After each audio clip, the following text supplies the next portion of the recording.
नमस्कार दोस्तों, मैं हमेशा प्रे करता हूँ कि आप लोग कुशल मंगल रहो। दोस्तों, लाइफ में सीखने के दो तरीके होते हैं। एक जो हम लोग करके किसी चीज़ को भी एक्सपीरियंस करके कभी कभी सफ़र भी करना पड़ता है, सीखते हैं। और दूसरा तरीका है कि लोगों के एक्सपीरियंसेस बुक्स में, नॉवेल्स में, कॉपीज़ में, नोटबुक्स में कैद किए हुए हैं।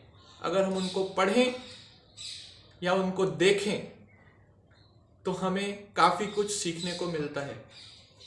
तो दोस्तों, आज कुछ ऐसा ही डिस्कस करते हैं। दोस्तों, एक काफ़ी फेमस फिजिशियन थे यूनाइटेड किंगडम में, सर विलियम ओस्लर। दोस्तों, आपको जानकर हैरानी होगी कि इनको एग्जाम से नई चीज़ों को सीखने में इतनी एंजाइटी थी कि ये एग्जाम का नाम सुनकर ही भाग जाते थे। लेकिन वो 21 वर्ड्स जिन्होंने इनकी ना केवल एंजाइटी दूर की बल्कि पूरी जिंदगी बदल दी। दोस्तों, इन्होंने अपनी लाइफ में ऐसे काम किए कि 2 बुक्स जिनमें लगभग 1466 पेजेस हैं, यूज करनी पड़ी। इतने पेज कंज्यूम हुए इनकी उपलब्धियों को, इनके अचीवमेंट्स को लिखने में। दोस्तों, आपको काफ़ी एक्साइटमेंट होगा कि वो 21 वर्ड्स क्या थे।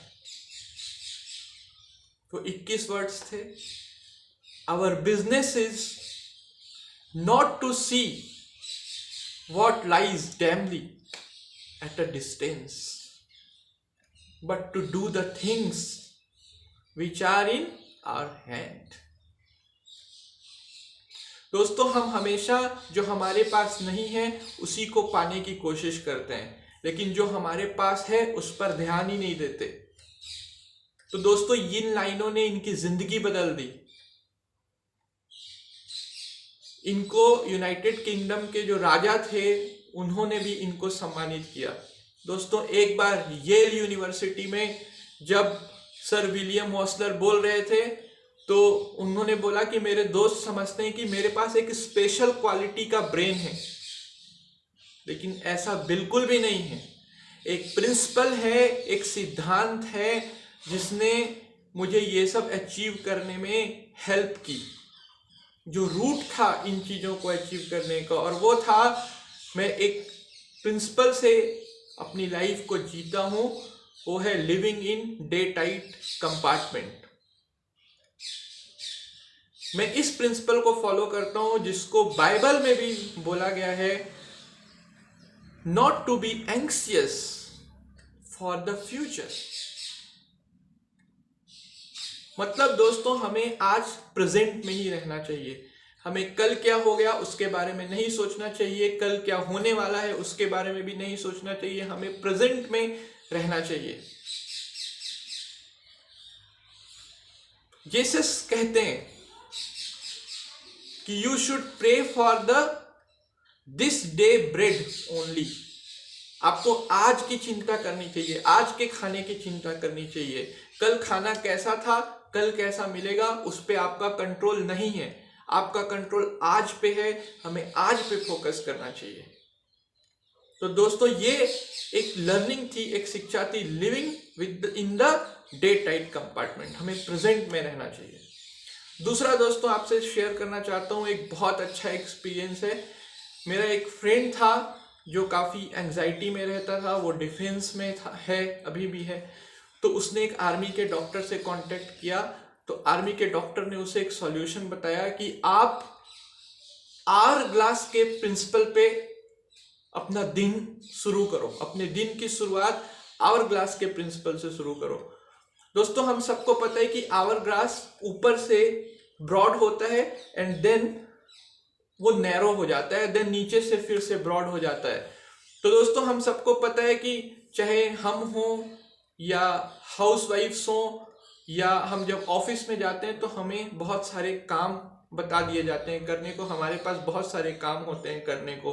तो क्या होता है, हम उतने सारे कामों को देख के एंजाइटी में चले जाते हैं, घबरा जाते हैं, हमारी सांस तेज हो जाती है, दिल की धड़कन बढ़ जाती है। तो दोस्तों हमें इस आवर ग्लास के फंडे पे अपने काम को प्लान करना है, दिन की शुरुआत करनी है। जिस तरीके से आवर ग्लास में अगर किसी चीज को डाला जाए तो एक पैटर्न में, एक फ्लो में नीचे गिरता है, एक के बाद एक के बाद एक गिरता है। हमें उसी तरीके से अपना काम भी एक के बाद एक करके प्लान करना चाहिए। अगर हम उस आवर ग्लास में सभी दानों को एक साथ पार करने की कोशिश करेंगे तो वो अपने नैरो रीजन से फट जाएगा। उसी तरीके से अगर हम अपने दिन की शुरुआत में सारे काम एक साथ करना चाहेंगे तो हमें फिजिकली और मेंटली हैम्पर होना पड़ेगा। तो दोस्तों लर्निंग ये है कि हमें आवर ग्लास के तरीके से अपने दिन की शुरुआत करनी है, अपने कामों को प्लान करना है, एक के बाद एक। हम काम को छोड़ भी नहीं सकते। अगर काम को छोड़ दिया, एक के बाद एक काम का फ्लो नहीं होता रहा तो हम काम भी नहीं कर पाएंगे और एंड ऑफ द डे फिर से एक स्ट्रेस में जाएंगे। तो दोस्तों हमें बिना घबराए पेशेंस के साथ एक के बाद एक फ्लो से काम करना है। ये आवर ग्लास का कंसेप्ट था। तो दोस्तों मुझे दो चीजें आपसे के साथ शेयर करनी थी, एक living in day time compartment and दूसरा plan your start your day like an hourglass flow. ये दो कंसेप्ट मुझे आपके साथ डिस्कस करने से दोस्तों उम्मीद करता हूँ आपको ये वीडियो पसंद आया होगा। अगर आपके कुछ डाउट हैं तो जरूर कमेंट बॉक्स में लिखिए, मैं उसको सॉल्व करने की कोशिश करूँगा। आज के लिए बस इतना ही। नमस्कार।